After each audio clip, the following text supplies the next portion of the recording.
Hoy vamos a hablar de formas y fuentes de energía. La energía participa en todas las acciones de nuestra vida cotidiana. Sin energía no existiría la vida. Podemos decir que es la propiedad que tiene un objeto para producir cambios en otro. Por ejemplo, modificar la velocidad que lleva o cambiarle incluso la forma.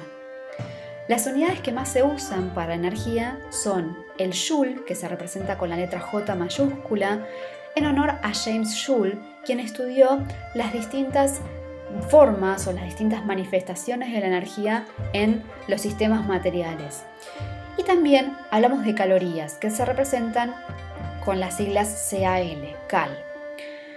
Por ejemplo, si nosotros observamos las etiquetas de los alimentos, aparece en la información nutricional que un adulto promedio en una dieta equilibrada necesita 8.400 kilojoule de energía o bien alrededor de 2.000 kilocalorías como para cumplir con sus requisitos diarios. La energía se puede manifestar en distintas formas. Una de ellas es la energía cinética. La energía cinética se debe al movimiento de los cuerpos. Matemáticamente se expresa como un medio por la masa por la velocidad al cuadrado. Es decir, la energía cinética que desarrolle un cuerpo va a depender de su tamaño y de la velocidad que lleve. Cuanto mayor sea el cuerpo, mayor energía cinética desarrollará. Y si más rápido va, también incrementará su energía cinética. La energía cinética, como hablábamos antes, se mide en joule, la masa tiene que estar expresada en kilogramos y la velocidad en metros sobre segundo. Otra forma en que se manifiesta la energía es la energía potencial. Y a su vez la energía potencial se divide en distintos tipos de energía. La más conocida es la energía potencial gravitatoria. Esta energía potencial depende de la masa del cuerpo, depende de la aceleración gravitatoria y de la altura. Si observamos en este caso, a medida que avanza el carrito, en el punto máximo de esa montaña rusa tiene el mayor valor de energía potencial, porque está a más distancia de la superficie terrestre. Avanza y esa energía potencial se transforma en movimiento, que es la energía cinética de la cual mencionábamos recién.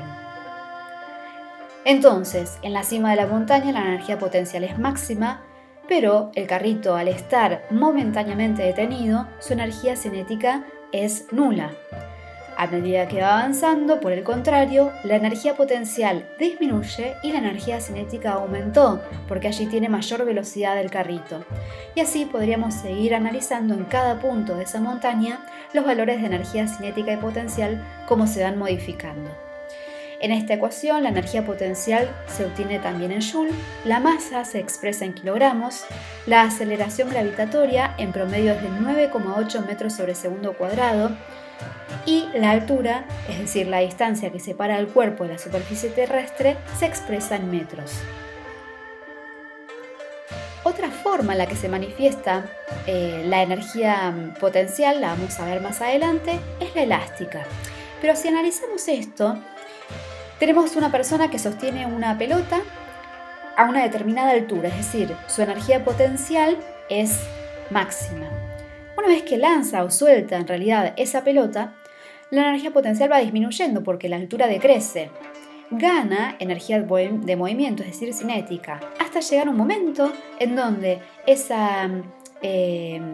objeto, al apoyarse en el piso, entonces directamente perdió su energía potencial y ganó toda la energía en movimiento. Lo mismo sucede con una persona que practica en una pista de skate.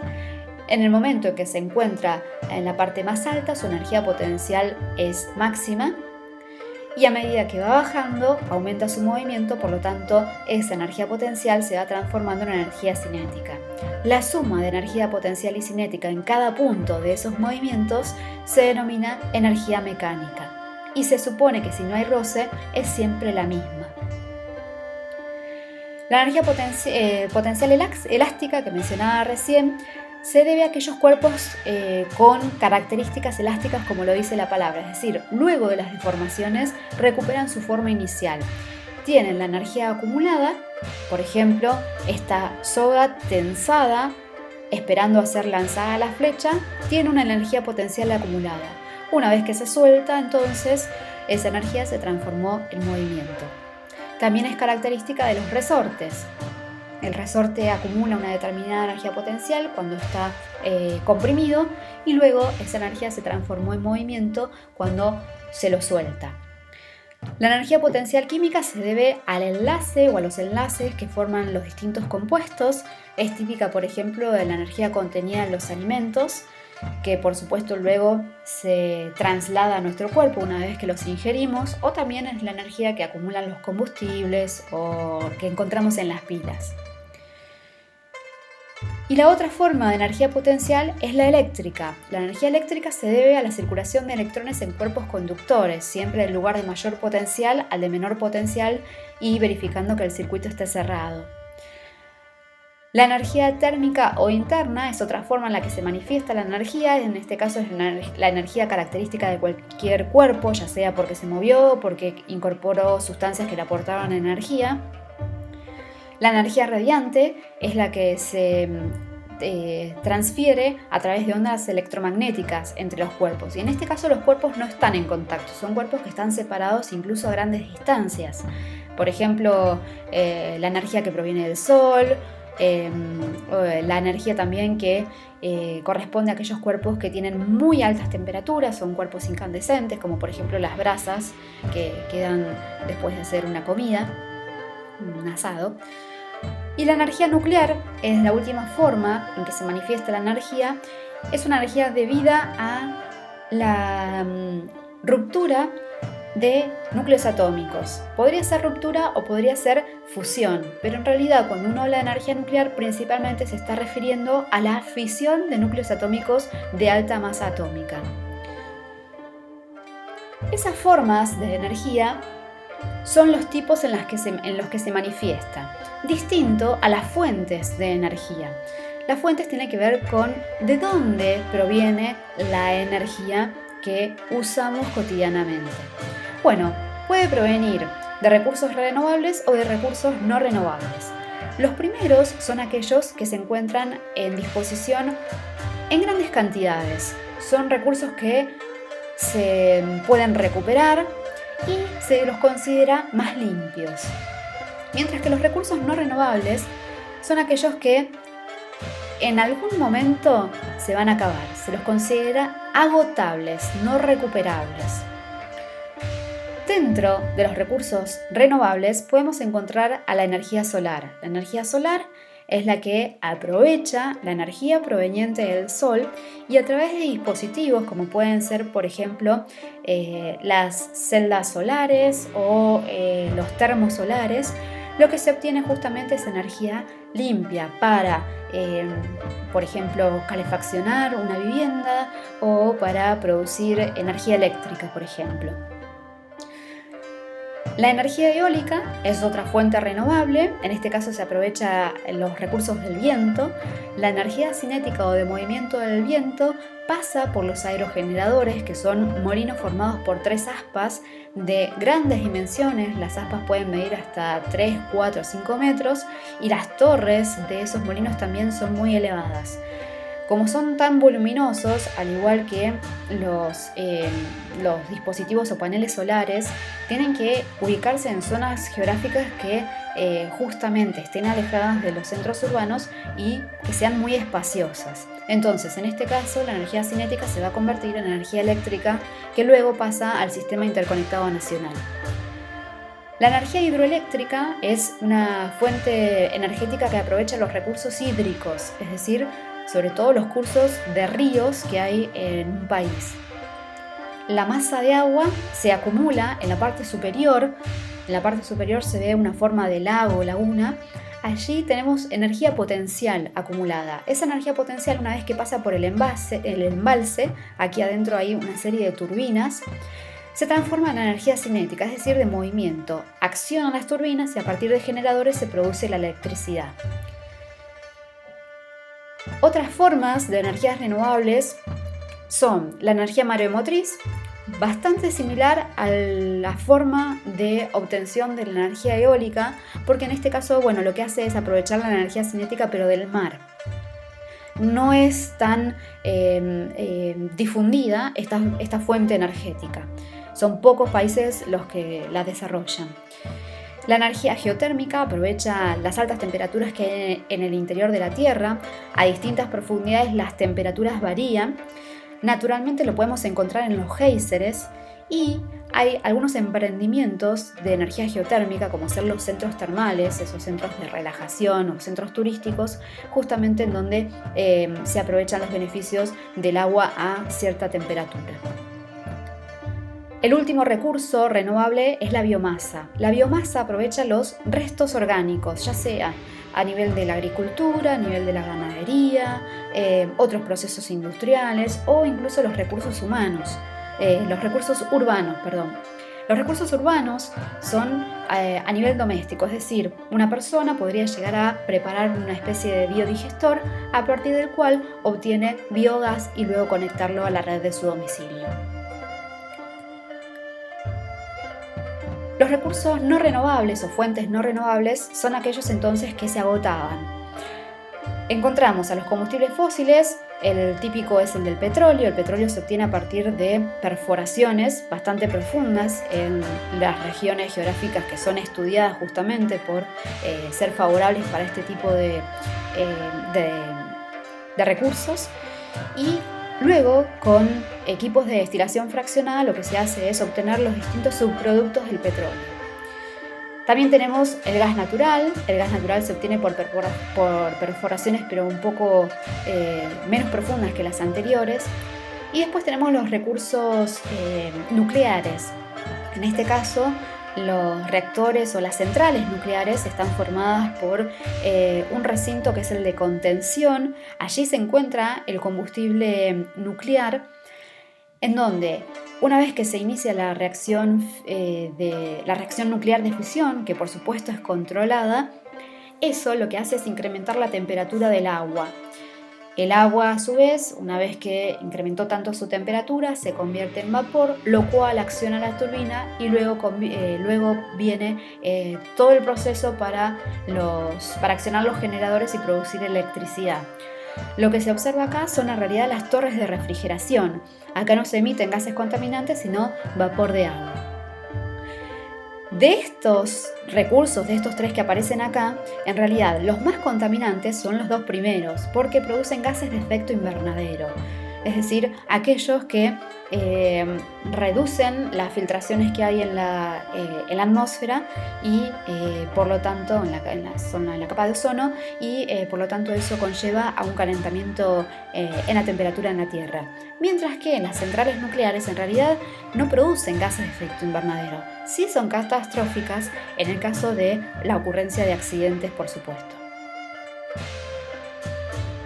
¿Qué pasa con la energía en Argentina? En concordancia con lo que sucede a nivel mundial, en nuestro país predomina la utilización de recursos fósiles. Entonces, para producir electricidad, la mayor parte proviene de fuentes no renovables: petróleo, gas natural o carbón. La energía nuclear en menor proporción y los recursos renovables vienen detrás. En primer lugar de ellos corresponde a la energía hidroeléctrica y luego solar, eólica, biomasa y geotérmica. Entonces, a pesar de tener una geografía bastante favorable, seguimos dependiendo de aquellas fuentes que se agotan.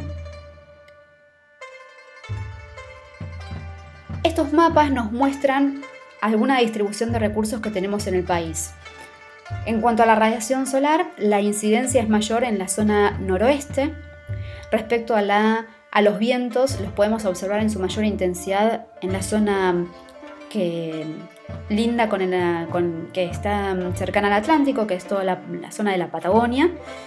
Y después, los recursos hídricos se encuentran a lo largo y a lo ancho del país. Somos favorecidos en ese aspecto porque tenemos grandes ríos que recorren toda la Argentina.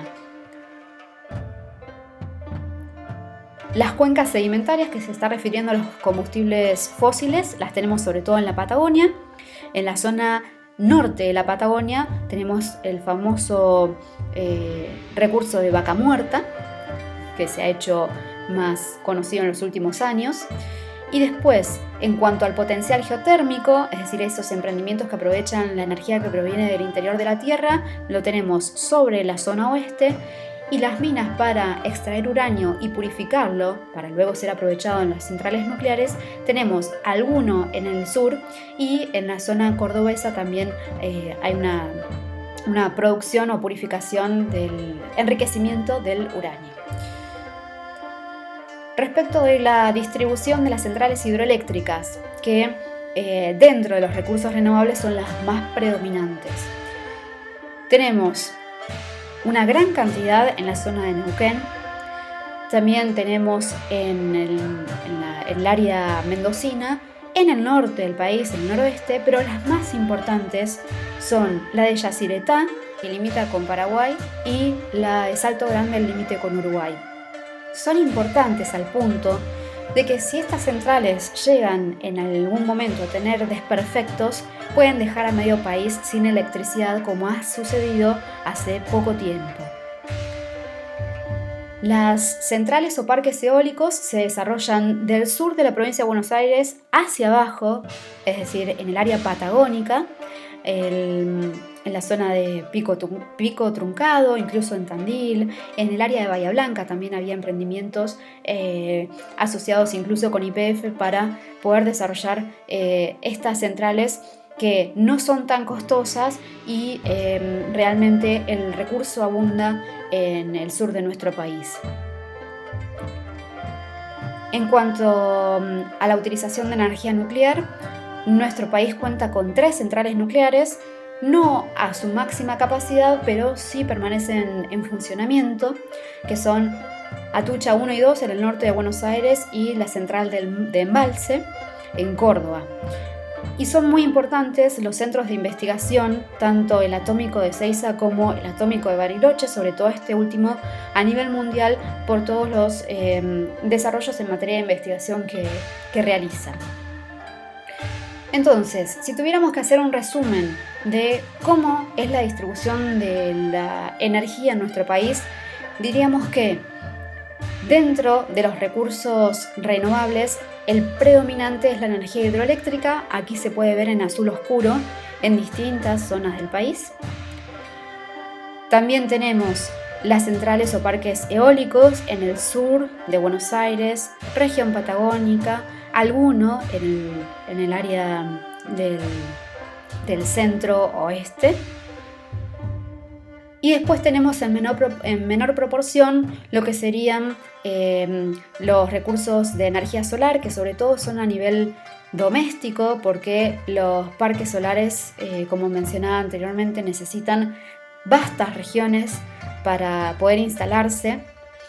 Y también otros que derivan entonces de la biomasa, ya sea biogás, que se encuentran aquí en el centro, o biomasa propiamente dicho, que son a escala doméstica. Podemos encontrar acá en el centro del país, pero también hay otros en distintas regiones. Dentro de los no renovables encontramos las refinerías de petróleo en la cuenca pampeana, también en el área de Neuquén. Encontramos las centrales térmicas. Estas sí están bastante proliferadas, digamos, porque son más económicas. Aparecen acá en color de celeste como una especie de rayo desde la zona de Tierra del Fuego hacia el norte. Entonces, podemos observar que Argentina tiene una gran utilización de recursos renovables, pero aún falta para que esos recursos renovables equiparen o incluso hasta superen a las fuentes de combustibles fósiles que tanto dañan y afectan el ecosistema.